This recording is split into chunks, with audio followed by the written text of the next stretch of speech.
IPL, যে tournament নিজেকে বিশ্বের সেরা টি-20 লিগ বলে দাবি করে, সেখানে কি সত্যিই ক্রিকেটের চেয়ে রাজনীতি ও জাতীয়তাবাদ বড় হয়ে উঠছে?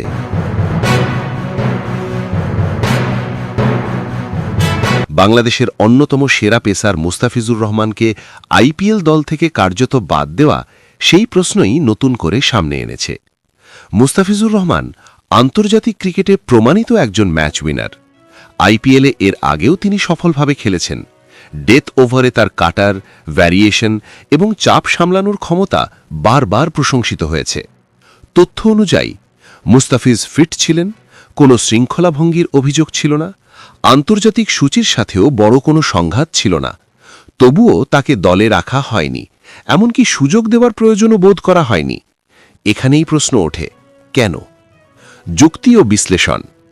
আইপিএল দাবি করে এটি একটি ফ্র্যাঞ্চাইজি ভিত্তিক পেশাদার লিগ, যেখানে জাতীয়তা নয়, পারফরম্যান্সই মুখ্য। কিন্তু বাস্তবতা বলছে ভিন্ন কথা। ১. ভারত পাকিস্তান খেলোয়াড় নিষেধাজ্ঞা ইতোমধ্যে রাজনৈতিক হস্তক্ষেপের প্রমাণ দিয়েছে। ২.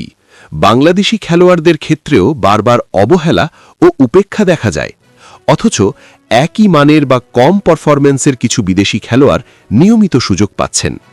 এটি কি শুধুই ক্রিকেটীয় সিদ্ধান্ত, নাকি দক্ষিণ এশিয়ার শক্তির রাজনীতির প্রতিফলন? ভারতের মানসিকতা প্রসঙ্গ। ভারত নিজেকে ক্রিকেটের নিয়ন্ত্রক শক্তি হিসাবে প্রতিষ্ঠা করতে চায়, কিন্তু সেই শক্তি যদি ছোট প্রতিবেশী দেশগুলোর প্রতি অবজ্ঞা ও দম্ভে রূপ নেয়, তাহলে সেটি আর নেতৃত্ব থাকে না, তা হয়ে ওঠে হীন মানসিকতার প্রকাশ।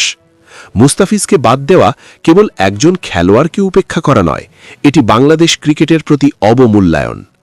বাংলাদেশ ক্রিকেটের প্রেক্ষাপট। বাংলাদেশ আজ আর দুর্বল দল নয়, বিশ্ব ক্রিকেটে নিয়মিত প্রতিদ্বন্দ্বিতা করছে। তবুও আইপিএলের মতো মঞ্চে বারবার অবহেলা, এটা কি কাকতালীয়? আইপিএল যদি সত্যিই নিজেকে গ্লোবাল লিগ বলে দাবি করে, তবে সেখানে জাতীয় অহংকার নয়, ক্রিকেটীয় ন্যায় বিচার থাকতে হবে। মুস্তাফিজকে বাদ দেওয়া শুধু একটি দলীয় সিদ্ধান্ত নয়, এটি ভারতের ক্রিকেট প্রশাসনিক মানসিকতারই আয়না। প্রশ্ন থেকেই যায়, আইপিএল কি ক্রিকেটের উৎসব, নাকি ক্ষমতার প্রদর্শনী?